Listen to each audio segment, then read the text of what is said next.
presented by Shruti Films.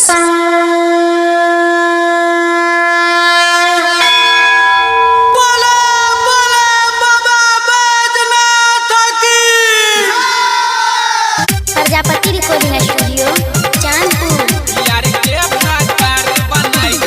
Music by Roshan Kumar. Singing by Sonu Singh Prajapati.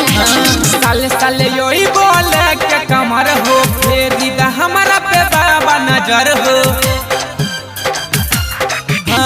साले साले Yohei बोले के कमर हो फेरी दा हमारा पे बाबा नजर हो। गलिए जमन तनी दा हो धियन हमर सोचल सपना पुराई दा बाबा हो। बाबा यार के भातार बनाई दा यार के भातार बनाई दा। प्रजापति रिकॉर्डिंग स्टूडियो यार के भातार बनाई दा चांदपुर।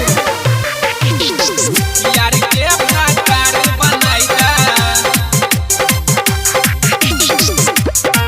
Singing by Sonu Singh Prajapati. छिया हम तोहर पुजारी कर छिया सावन सोमारी।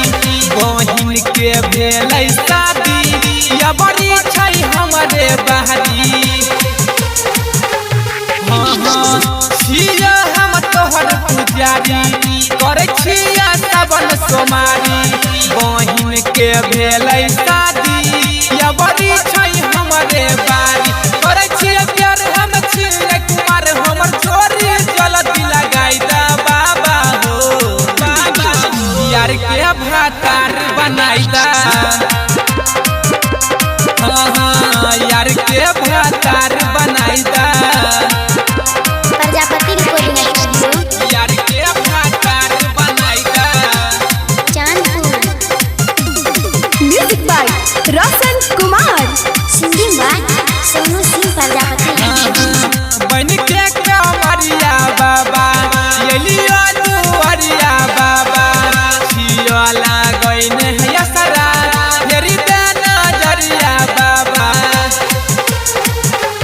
ए हो बन के कमरिया बाबा एलियो दुआरिया बाबा।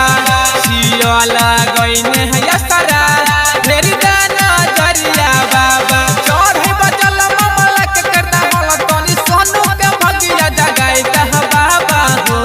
बाबा यार के भातार बनाई दा। यार के भातार बनाई दा।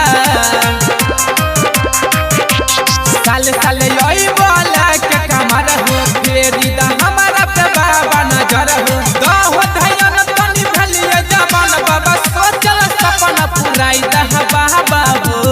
बाबा यार के भातार बनाई दा।